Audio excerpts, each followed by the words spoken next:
McDonald's over here paid $12 to $14 an hour, y'all. That's good for a first job, baby. What? I think my first job I was making $8. $8, probably less than that. Probably $7. Probably less than that. I don't remember. I gotta go look at my old tax returns when I get my. Do y'all? Let me tell you something. Do y'all get every now and again? You guys get that notification from Social Security telling you, when you retire, if you retire now, you could be getting this much money a month. Have you ever seen? I remember one time the boy's father, did his come, or I seen it, and it was like nothing. Did you work ever? Have y'all? What the fuck is wrong with you niggas working? And then you want to be mad because black women make more money, and you want to be mad because black women are more successful and they talk down to you. Nigga, you don't have no equity. None. You ain't worth nothing to even talk to, first of all, nigga. What the fuck? Are you serious? You ain't even worth it to talk to. Not. I'm hungry. I'm gonna stop eating carbs as soon as I get my emotions together. I need to get my emotions together because I'm not supposed to even be up in this drive-thru at all. Like, this is over with. This is the last day for this. Everybody. Can I have a straw? Thank you. Shit is hot. That's what I'm talking about.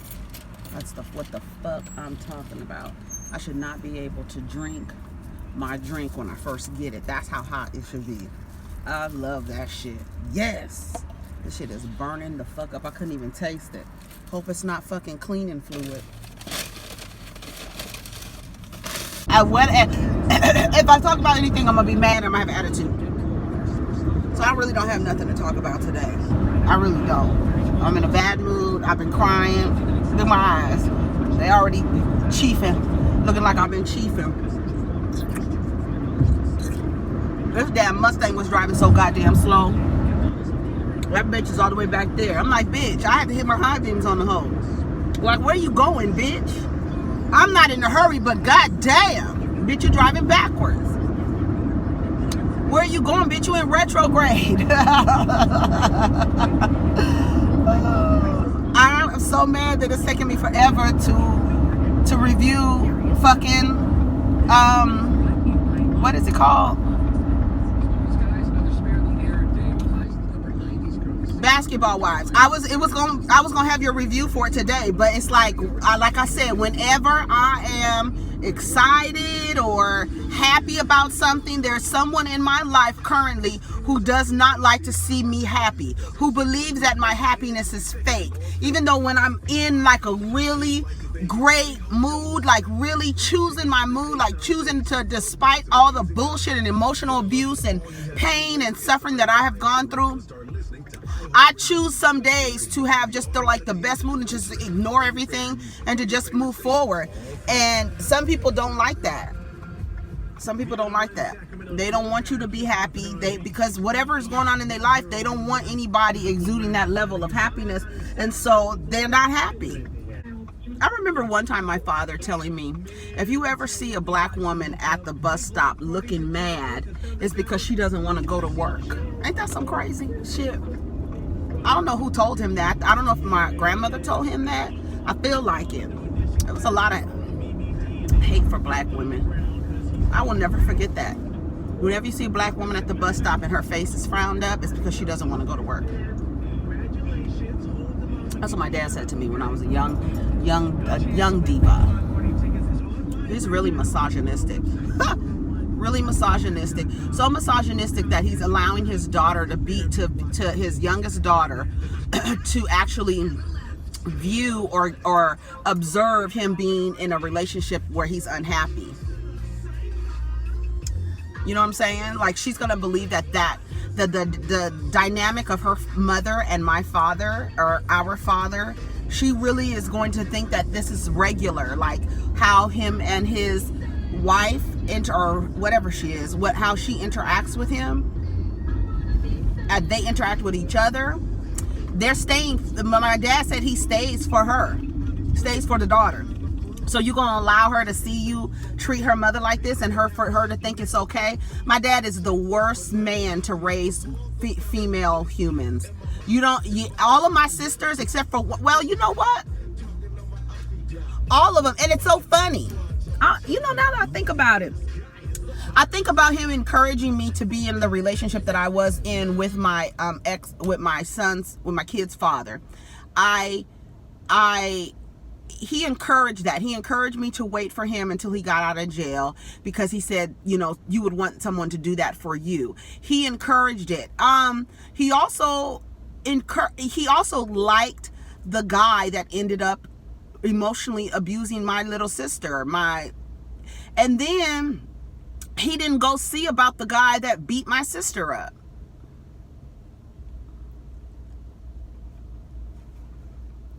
Weird.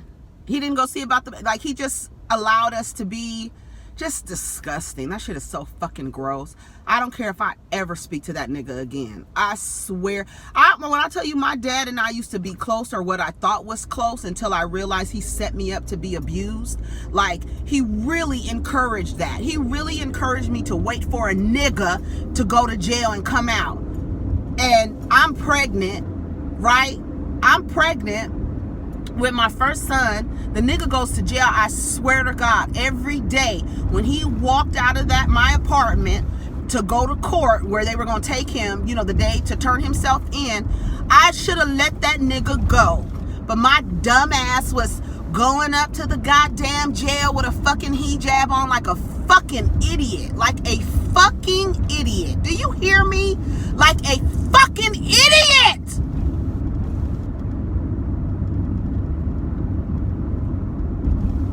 And then when he went to jail, my dad was like, I guess he was ashamed. So we told this lie that he was in the reserves and got called to go be in the to go to Afghanistan or some shit.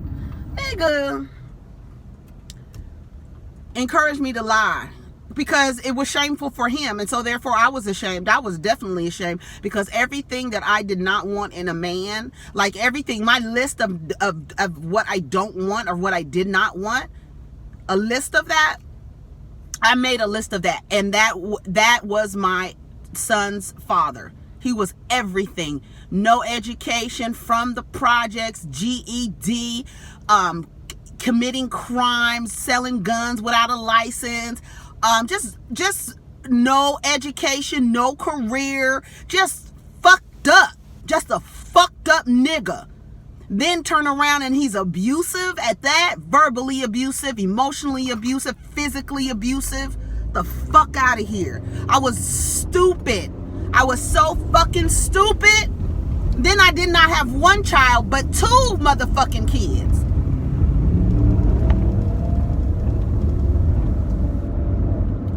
Like a dumbass. Like a fucking dummy. And now I'm stuck. The nigga's so fucking destitute and indignant, he can't even afford the child support order that he has to pay was suspended because he doesn't have the money to pay at all, because he's sick. He didn't have, his heart is fucked up because he lacked the discipline, and so his fat ass was super duper fucking fat when he was in his fucking 20s and early 30s. I'm sorry, in his late 20s, a fucking fat glob of fucking black mess, a disgusting piece of shit with titties and fucking skin tags and shit. Fucking disgusting human being. Ugh. Then you expect somebody to care about you because your heart is giving out on you and you in the hospital. I don't give a fuck. Don't call me unless the nigga's dead so I can tell my kids. I don't give a fuck. We need to learn how to co-parent and nothing. No, we don't need to learn how to do shit. And let me tell you how much his child support payment was. Wait until you hear this. $285 for 2 children. And it was suspended because he doesn't have the means. feel sorry for his current wife. I feel sorry for her because the way that I see her and I look at her, because she was trolling me on Twitter, and I had said something about the boy's father, about what he said about gay people. If he ever found out his son was gay, he would take him out into the woods and shoot him. And he said that because he's a homophobic asshole, because he's Muslim, and in his religion it's not allowed. So for her to say, oh, I don't believe that he said that. Oh yes, bitch, he said it. It's nothing for me to fucking make up. Why would I make up some shit like that? Then he gonna lie to her and tell her that I fucking knew he had another wife. What? What? Why would I marry a nigga with two, unless I agreed to it? Honey, I was 31 years old. I wasn't trying to marry no nigga who had a wife in New Jersey with his first son. I guess they never divorced. I don't know. But and I'm so glad he told me one day, let's go down to the courthouse and get married, because we got married in the mosque. So it wasn't on, it's nothing on paper, nothing. I'm so fucking happy I didn't fucking marry that nigga for real. I'm so fucking happy. When I tell you I am so fucking happy I didn't marry that nigga for real, because I had a house. I went down to motherfucking Georgia to buy me a goddamn house. And I got my motherfucking house within a year of me being there. And the nigga was so sorry and tired and through and fucking delayed that he wouldn't even fix anything in the house because I wouldn't put his raggedy ass worthless name on my motherfucking house. Nigga, you got to be out of your motherfucking mind. I got that much goddamn sense, nigga.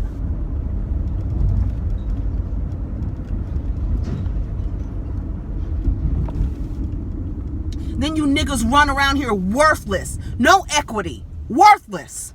Nothing to your name. You die today and nobody would give a fuck. You don't even have a fucking life insurance policy, nigga. You don't have a life insurance policy. You don't have nothing to your name. You can't even afford to be cremated out this motherfucker. You hear me? Because you worthless. No equity. Your name is shit.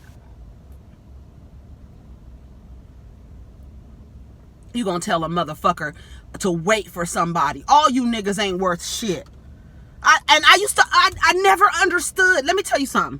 I never understood when I was like in my mid-20s, like my early 20s, late teens. I never understood why niggas be like, all these bitches, they turning gay.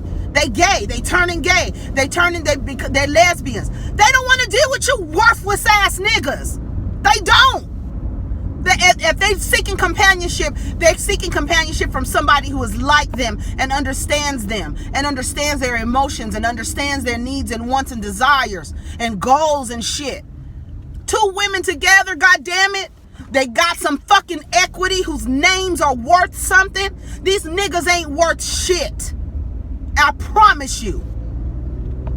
If you died today, you motherfuckers couldn't even get cremated.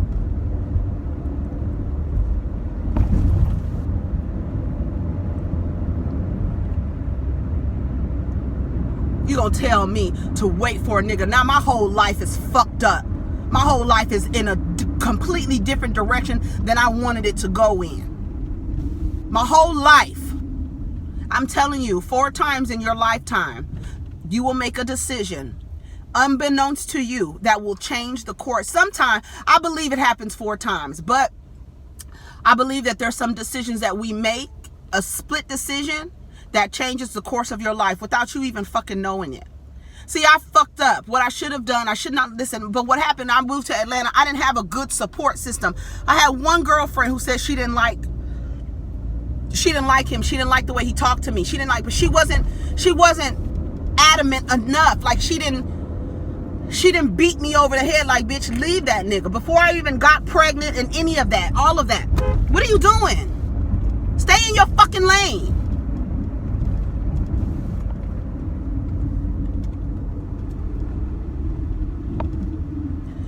I didn't, that's my thing. You know, and it's my fault. I should have known better. Now my whole life is fucked up. Now I can't do the things I want to do. Now I don't have the money to do the things because I have to raise 2 children with no support. Do you fucking hear me? None at all. I don't have no family. I don't have nobody. Nobody but me. It's just me and my 2 fucking kids. Nobody. Yeah, oh yeah, I could get help from my mom. I could get help from my dad, but that comes with emotional abuse. That comes with dealing with a fucking narcissistic ass mother.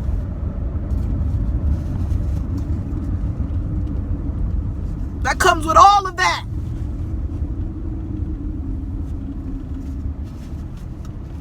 I don't have no fucking body.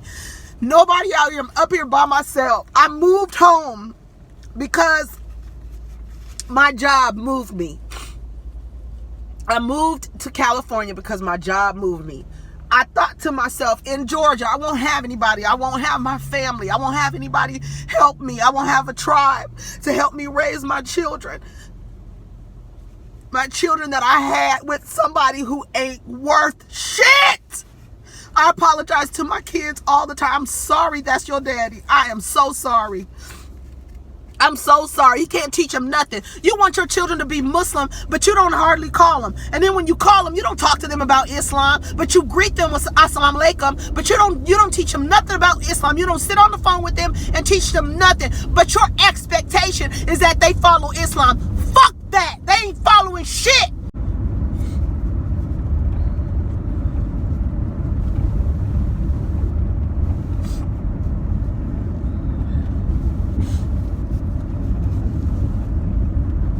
My whole life is just like, that's why I have to go to therapy, because I have to figure out. She already told me, first meeting, you got to forgive yourself. You got to forgive yourself, because you had this idea of who you wanted to be and what it was, and you made decisions that changed that. So you have to forgive yourself. I have to, because I'm just like over everybody. It's my fault. It's all my fault. Get over. I'm letting you over. Go. What you gonna do? Stupid.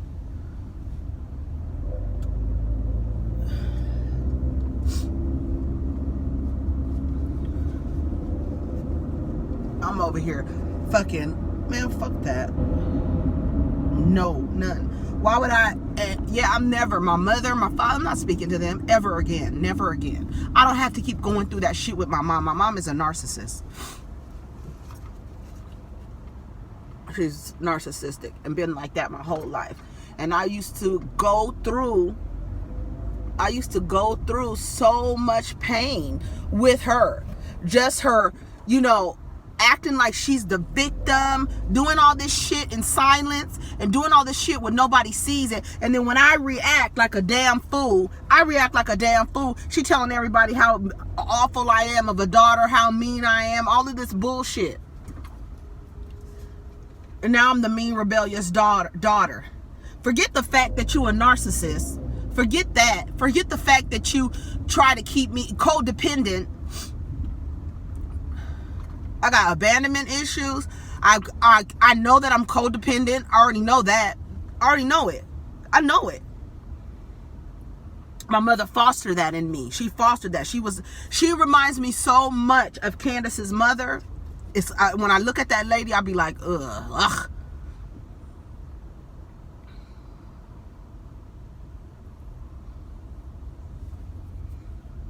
I didn't have not one but two.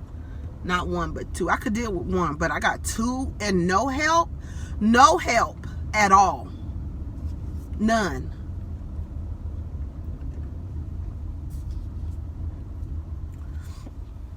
Over it. Over all these niggas. Over. I could see why. If I liked pussy, I'd be a goddamn lesbian. Women are attractive. I find them very attractive, but that's not my thing. I'm not putting my face down nobody's pussy.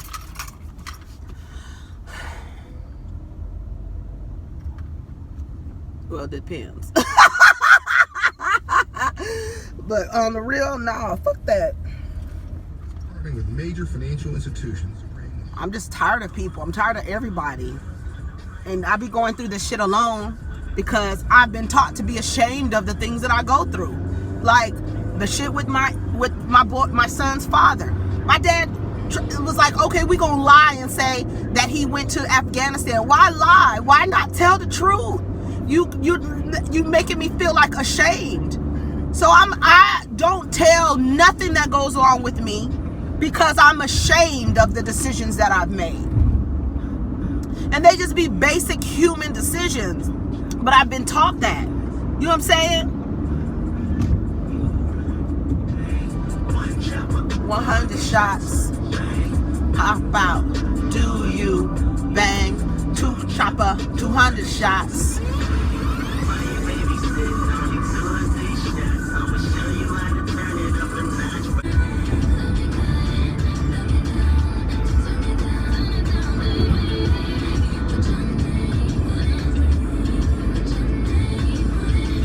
Sugar Bear in the morning. All right, do not forget at 11 o'clock.